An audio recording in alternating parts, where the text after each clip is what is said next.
Nii hommikust siit Roomast, Rooma Business Schoolist. Võtan oma hommikust kohvi ja ilm on juba soe. Mis siis kogemused, elamused, et üks siuke isiklik kogemus, et linn on suur ja lai, vahemad suured, avastasin eile, et aga miks käia jala, kui saab sõita rattaga, sest väljas on 35 kraadi sooja ja iga samm tekitab tohutut higistamist ja palavust. Ehk siis siin on siuke hea firma nagu Lime, meie Bolti sarnane. Ainuke asi on see, et sõita on mugav, kuid pead olema väga ettevaatlik liikluses, aru ei saa, kuidas need autod sõidavad ja kuidas need foolid on. Aga selleks.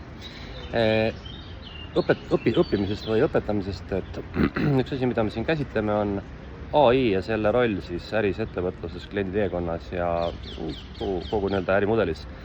Ja mis siis meile siit räägiti, toodi välja siuke hea akadeemiline lähenemine, et asjal on alati kaks poolt, on plussid, miinused ja mis siis jäi meelde, et AI ei ole ju iseenesest jällegi midagi nagu enneolematut, on tööriist, mis peaks aitama midagi teha ja saavutada ja üks mure ja probleem, mis toodi välja, on see, et eks kõik tahavad aru, et AI-st on kerge haip tekkinud, et ettevõtted paaniliselt püüavad rakendada igasuguseid lahendusi lihtsalt lahenduse pärast või sellepärast, et mitte ajast maha jääda. Mäletan 2000. aastate alguses, 90. lõpus oli Ameerikas selline loosung, et kui sa pole internetis, siis pole olemas. Praegu tundub, et AI-ga on umbes sama lugu.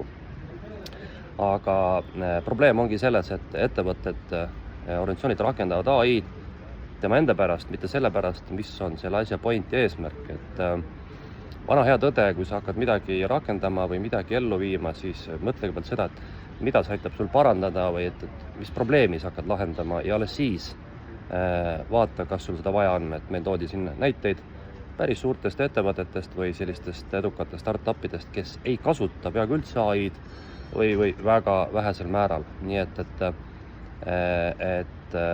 kui disainid ärimudelit, siis iga asi, mida sa rakendad või lisad, peab täitma mingit eesmärki, mitte olema alati asi selleses.